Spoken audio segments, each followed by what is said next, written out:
celebrating Ohio's birthday, and recapping the state of the state. The state of the state is stronger, more hopeful, more optimistic, more excited, and more confident. This week on the Senate Report.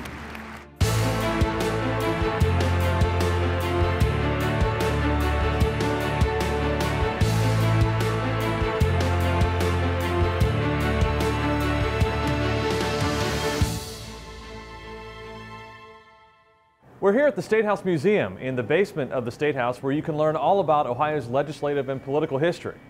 We'll have more on that in a moment, but first, the seat of government moved from Columbus to Medina this week as Governor John Kasich gave his fourth State of the State address.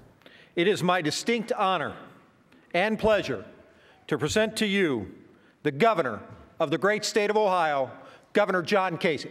When job creators see that Ohio's budget is in good shape, and I talk to them every week, almost every day, and I tell them about our surplus and our credit ratings and our balanced budget. The speech at the Medina Performing Arts Center included several important initiatives, including job creation, further tax reform, helping minority businesses, and encouraging lifelong learning through looking outside the box at our education system. Of course, if you didn't see it, one of the highlights of the night was the governor's presentation of the Ohio Courage Medals to Amanda Berry, Gina DeJesus, and Michelle Knight, the three women who were kidnapped and held captive in Cleveland for more than a decade.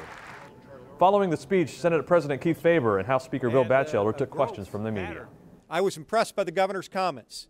I think his analogy, his comparison to us ascending a summit as a state was a very good one. We certainly know where we started. We were at the base. We were in the valley. And I think it's our obligation as leaders and, frankly, Ohio citizens to continue to reach for that summit.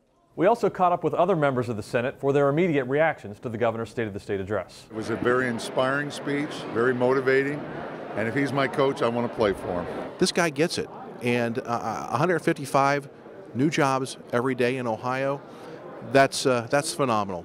And this guy's got us on the right track. We work well with him in the legislature, and I look forward to doing even more work and better things with him in the future.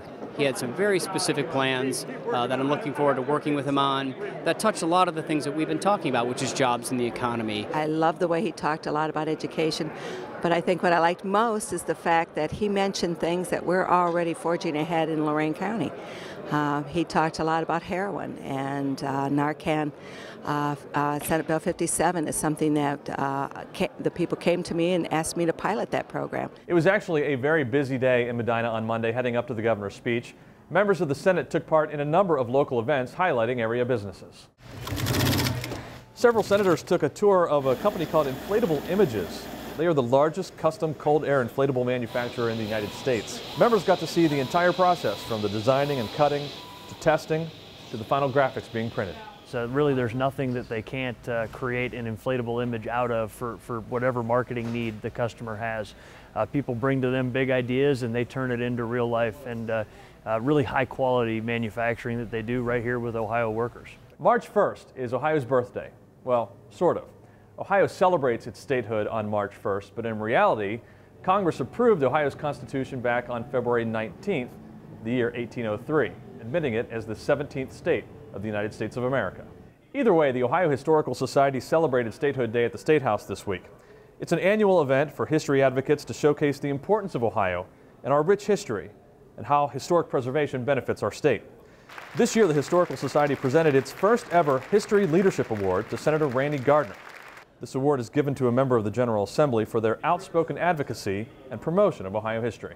We look forward to continuing to build on the legacy that is this great state, and to work with the Ohio Historical Society and all of you in every way we can to make Ohio even greater.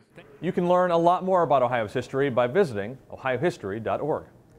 Well, that's all for this week. As always, you can keep up to date with us every day on our social media pages: Facebook, Twitter, Instagram, YouTube.